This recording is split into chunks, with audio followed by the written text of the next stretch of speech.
Welcome to Inspire and Move, the show that inspires you to create, connect, and grow.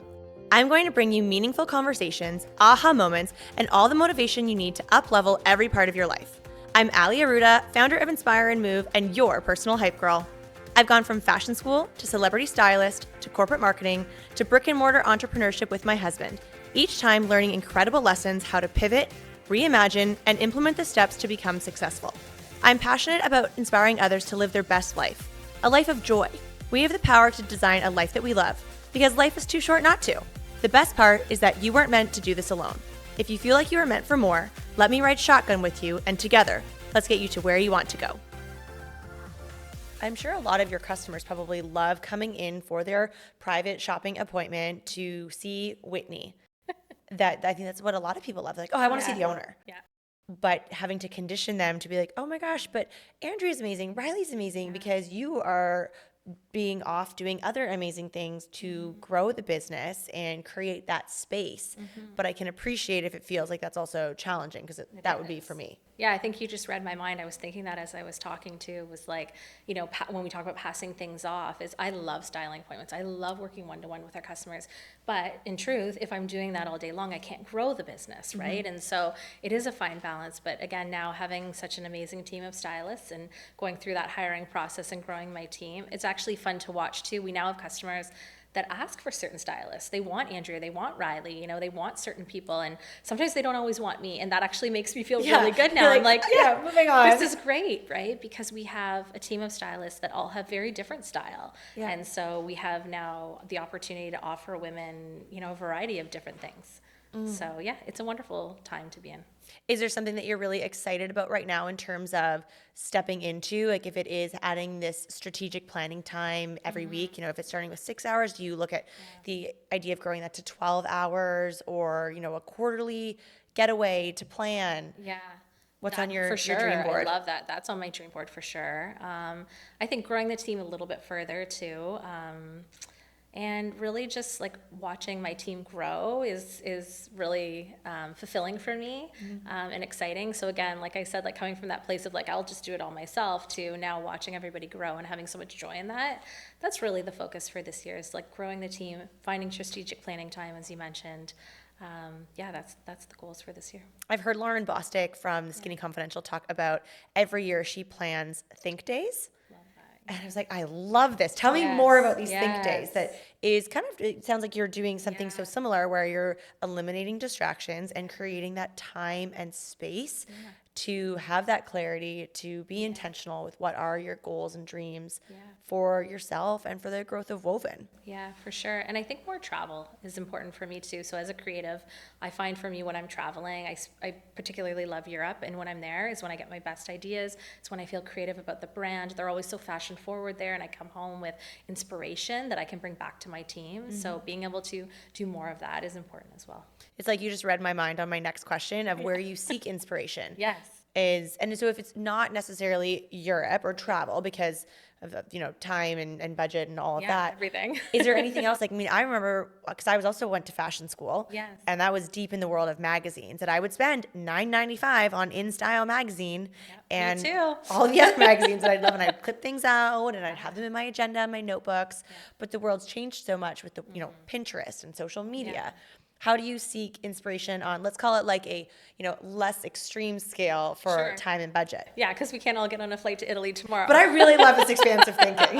Yeah. Well, this is what I do. I go to Europe every week and get inspired. Absolutely. I wish. But yeah, I think, honestly, I'm still a magazine girl. Like I'm like a pen to paper girl. I actually don't spend a ton of time on Pinterest. I do pull things out.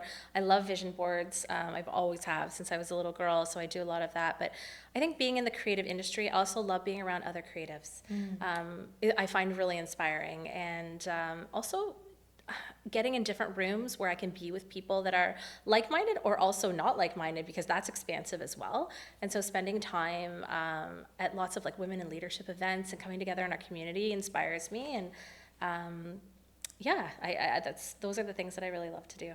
And you have, because I think you've shared with me sort of like offline friend to friend of working with a coach and expanding yourself as an entrepreneur. Yes. What rooms that do you like actively seek, either monthly, quarterly, or do you set a budget every year of like, this is what I want to spend on expansion and personal development? Yeah. And what is that process like for you? For me, I set a budget first. And so I kind of know like what that looks like.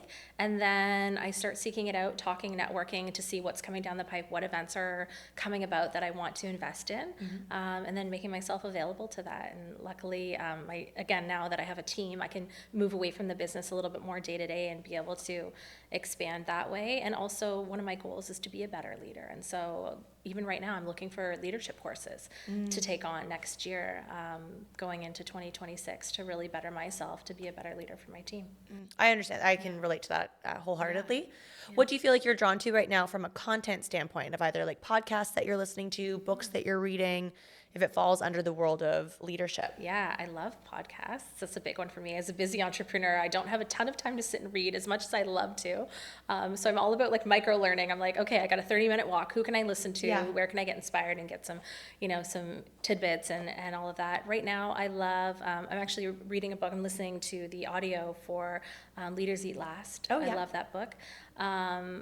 Also, I'm also listening to sort of back and forth. I'm flipping between a book about hospitality and unstoppable hospitality. So it's all about different ways to look at customer service and how to go over and above outside of the traditional ways and what people are really looking for. So at Woven, it's really important to us to offer incredible customer service. And so that's something that I focus on as well. That's exciting. Okay, I also need to know, because you are a high achieving entrepreneur with a thriving business you. and a young family, and you were saying offline how like the girls are at such a fun age and even a bit more independent, but still in the school year have a ton of activities and Yes. things that they're involved in. How do you manage your schedule to ensure that you are not flirting with burnout? Yeah, great question. I'm better at this now because I did burn out in the early years. I'll be really honest. Like at the end of year one, like it was a lot. I'd stop working when my head hit the pillow at midnight. So I quickly had to learn like this is not sustainable. Yeah. So now I really block my time and I value my mornings.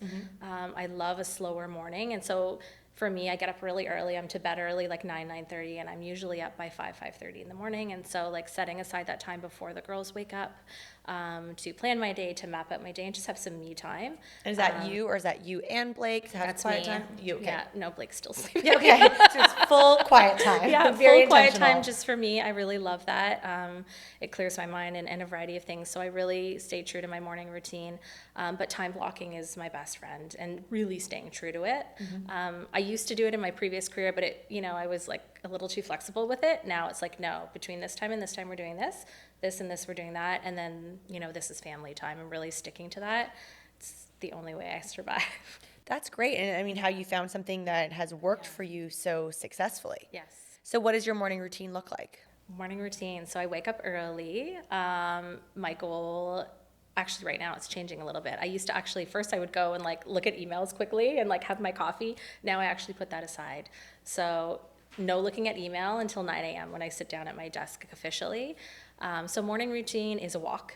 So first thing is get out of bed and go for a walk. I usually walk downtown for about 45 minutes, an hour, come back, make Listening to breakfast. something? Yes, always Yeah. listening to something. Good old habit stock. Always, Love that. yeah, always listening to something. And then get back, make breakfast for myself and usually Blake and the girls, and then start to think about packing lunches if it's, say, the school year. And then everybody's kind of up, and then it's that hustle of getting everyone out the door. Blake's off to work, and then it's, okay, 9 o'clock, sit down at my desk, and now we look at emails, and now we look at the schedule for the day. But really just carving out that time for movement, exercise, like clearing my mind, mapping out the day, and then a little family time, and then off we go. And then you work a full day, either home office or studio office. Yes. Seeing clients, Yeah. having some intentional creative strategy time. Yes. And then what about your evening? Evenings, usually home around dinner time. Girls have activities, so often, Blake and I are, who's on first, who's on second, where are we driving tonight? And then I'm an early to bed girl, so like 9 o'clock, PJs, good night. The sooner I can get my pajamas on, the better. I love that. So Yeah. going back to the world of being an entrepreneur and still, maybe newer that, even me too, like I've not done this for 25 years. What advice would you give to someone listening or watching that maybe wants to be an entrepreneur?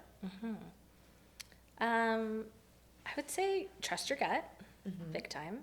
My biggest advice would be find a mentor, like as soon as possible. I have several now, but in the early years, or the early days, I should say, I was really kind of going it alone and having like that right circle of, for me, it was women or like-minded women or somebody to bounce things off of is just so invaluable. That would be my number one piece of advice. Find somebody that's going through. Mentor. Yeah, find somebody that's going through something similar or has gone through that you can bounce things off of and run by, and it's gold. Do you feel like any of your quote unquote external life has changed or shifted since becoming an entrepreneur? Either, who you spend time with socially, where you spend your time, if it is, the gym or coffee shops. Do you feel like that's changed? Yes. I would definitely say my social life has changed. I have very little social life now. Sadly. I used to be way cooler. And now I'm an entrepreneur and I love my business and growing I love my it. business is my best friend. But no, I would say my relationships have changed. My circle has gotten smaller, but in a good way. That was hard early years. I always had sort of this like really big circle of women around me, and I think you realize well, at least I'll speak for my own self, but I realized early on that not everybody wants you to win, not everybody in your circle is rooting for you or may support you, and sometimes it's hard not to take it personally. But then you realize also the people that do stick around and are by your side are your ride or dies, and that's just the best thing ever. So I think I intentionally made my circle smaller, which has been a big change socially. And those that I do spend time with, like it's quality over quantity for me. So that's probably the biggest shift, because you have limited time as an entrepreneur, and also being a busy mama and all of that too. On top of that, the time that I do have, I want to spend doing the things that are meaningful. And so yeah, that's the biggest change for me, I think. I can appreciate that, and I actually really love having that conversation, and that's a topic that I've really leaned into on the podcast is the world of female friendships. And I mean, you've been a part of so many of my events that are very much about community and cultivating relationships, both for networking, but also for building new friendships. And I think the world of adult female friendships is so fascinating because there's so much that can impact it through your lives of the journey plan of getting engaged and getting married and having children or not having children, being an entrepreneur, that there's so many evolutions of how things change. And it's a topic that I'm really fascinated to dive into. I mean, this is just like a little light baby dive, but I'm so always curious to know how that changes for people when they really become a entrepreneur, but a successful entrepreneur also. It changes a lot because you have to be mindful of, I think it's really time, at least for me. I don't know if that's for everyone, but like time is limited. And so you really need to think about what matters most. Absolutely. How has that changed even like how you spend your time on the weekends? If you used to go to dinner parties all the time, but now do you just really love having a beautiful dinner with Blake and the girls and going to bed at 10 on a Saturday? Yes, I love that. But also being intentional about booking dates with the people I want to spend the time with and carving that out too. But likely, booking those 6 months in advance. Everything's very planned out. Let's go off my buying schedule for spring, summer. Right? We'll book that in advance. For sure. Yeah, no, but it's an issue. I actually just listened to Mel Robbins had a podcast episode about adult friendships. I don't know if you've listened to it, but it was fascinating. With the author Danielle Bayer-Jackson. Yes. That's an excellent book. Yes. I read the book Maybe that's after. on my next read. Yes. and that's where I really dove into this because a friend of mine recommended that exact episode that you're talking about. And I was like, who is this Danielle Bayer-Jackson? I need to know her. And I'm manifesting her for the podcast because I think she'd be great. Yeah. And it's an excellent book. And she, chats through the different types of adult female friendships. And it hits. Yeah. And it'd be so interesting for you to read it, knowing that you have such a beautiful alignment with a female-owned business that works with female-owned companies, and your business is for women. You're creating a community of women. Yeah, what's been interesting too, like touching on lately on friendships too, is the amount of friendships that have been created for me through my business.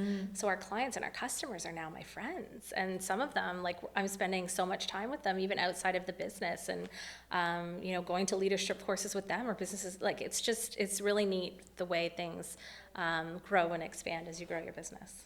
Oh my gosh. I think when you're really open to that as well, Yeah. your expansion season and surroundings all fall into alignment, and it could come with some messy change Sure. and some course correction. But when you are so open to it and aware of it, that you can be just open to these beautiful miracles with expansion. Absolutely. I agree.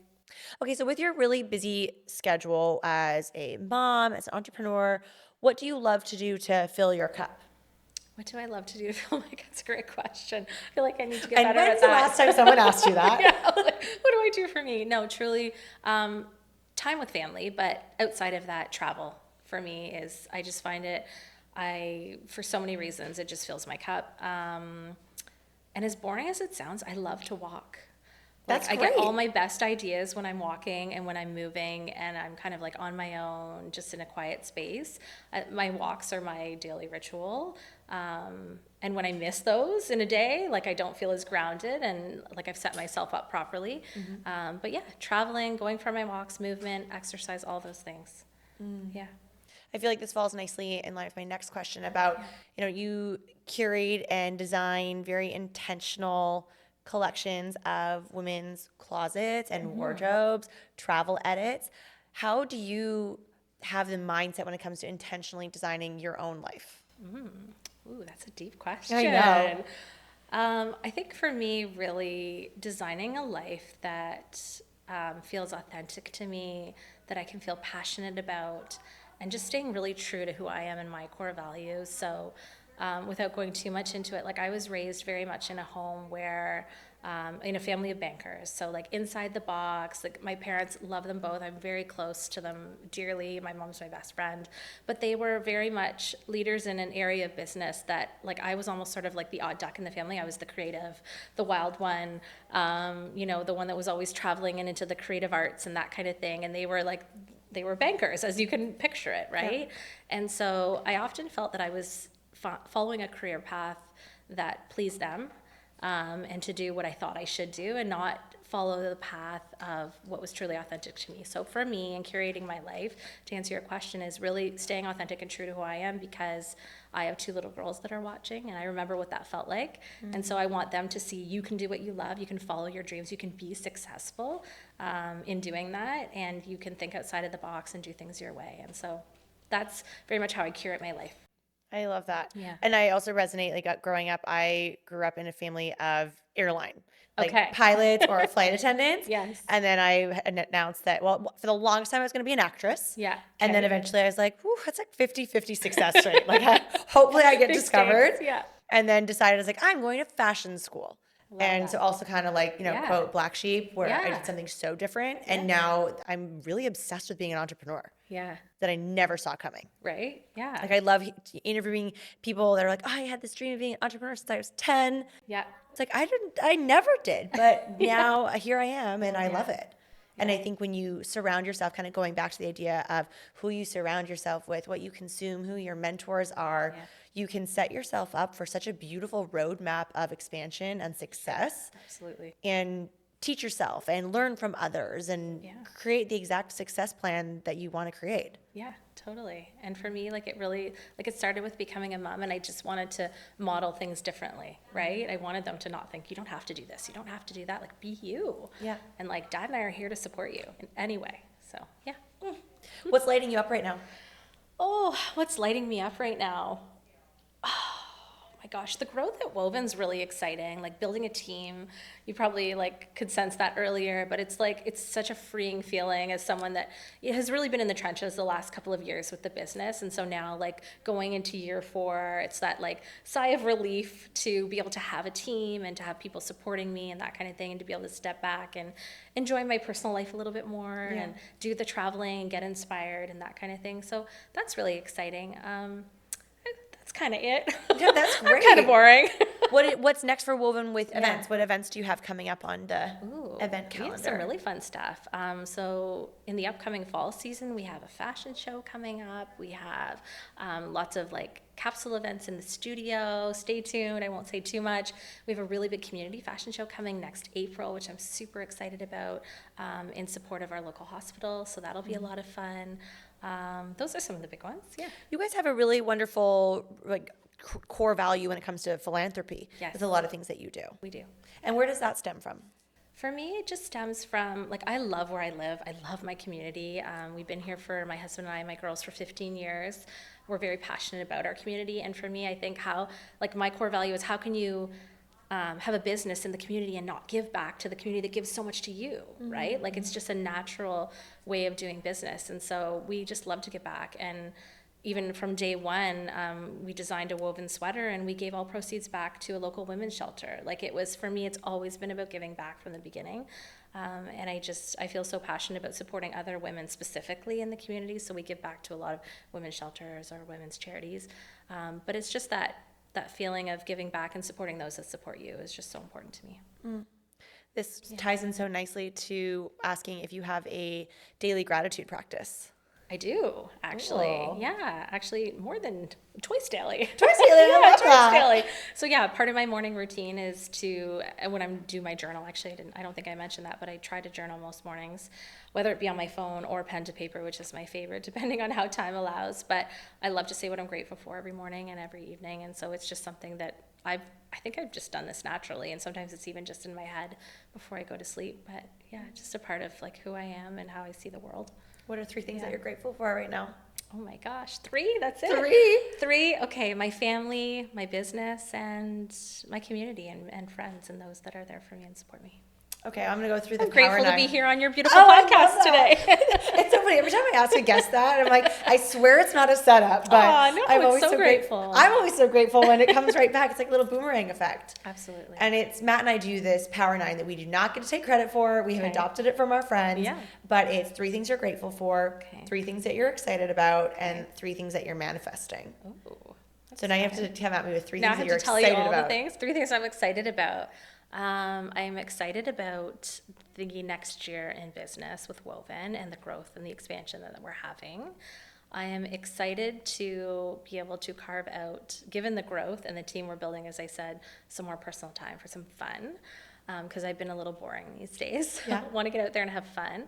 And I'm excited for actually my girls, my 2 daughters, Emma and Stella, to see some really neat things that they've got going on this year. So they're both going into, one's in the creative arts and one's in sports, and they're both going into those worlds full guns blazing. And so I'm really looking forward to seeing their growth and watching them. That's so fun. How do you feel about sharing something that you're manifesting? Does that feel like a win? Yeah. Okay. I'm an open book. Let's hear it. Let's put it out into the universe. What am I manifesting? I'm manifesting, I think with business, just growth in the sense of not like physical space, but in growth of my team and growth of our customer base, and in growth of leadership for myself. So really being able to find ways to be a better leader and get into those rooms. So putting that out in the universe, if anybody has Whitney any is leadership available courses, for an I'm here. invite. Yeah. I love that. I'd love to take part in those. Manifesting being more vocal for the business too. And so being out there in terms of like speaking engagements and those kinds of things. So looking for that. And then with my family and personal life, I think really focusing on more quality family time and some travel as our little family of 4. Do you have anything booked in the calendar? Not officially booked, but tentatively Italy for summer 2026. That sounds wonderful. Yes. I love that plan for you. Okay, thank you. Well, I love all of these manifestations, and thank you for sharing that. Thank you. I love that we can be so honest and intentional and share that woo scale. For sure. And I'm so excited to watch the growth of Woven, both with the experiences that you offer for the customer experience when they come and visit you at the boutique, being a part of the fashion show that's coming up. Yes. Where can everyone find you? You can find us. So locally here in Burlington, we are at 2049 Pine Street, right downtown Burlington in the Village Square. We are also online, so at shopwoven.ca, and we are on Instagram, also at shopwoven.ca. Whitney, I'm just so grateful to have had you here. Oh, thank I feel like we've been you. talking about this for a while, and For it's sure. so fun to have put the date in the calendar Yes. and have such a great conversation. And I just feel so excited, and I feel so proud sitting here like having this conversation with you because I'm so grateful that I've got to watch the journey and be a part of the Yeah, journey in absolutely. a few different ways Yeah. between as a customer, as an event attendee, and a Yeah. partner that it's just been, and a cheerleader for someone that also lives and owns a business in the Yeah. area. That it's really, really cool to see everything that you have done in such a short period of time Aw, thank you. and your commitment to your growth and expansion. I'm really excited for you. Thank you. That means a lot. You are so welcome. Thank you so much for being here. And thank you, everyone, for watching, for listening. Make sure you go give Woven a visit, either in person or online, maybe a follow on Instagram. And while you're at it, maybe you want to leave a little 5-star rating and review for the Inspire and Move podcast. You know I'm a words of affirmation girly, and I would love to read your 5-star rating and review. Thank you so much for being here, for listening, for watching, for sharing the show, sharing this episode. So grateful for all of you, and we will see you again soon. Bye, everyone. Thank you so much for listening. If you loved this episode, it would mean so much to me if you took a few seconds and shared this on social media, sent it to a friend, or left a 5-star review. There is power in community, and I'm so grateful to have you part of mine.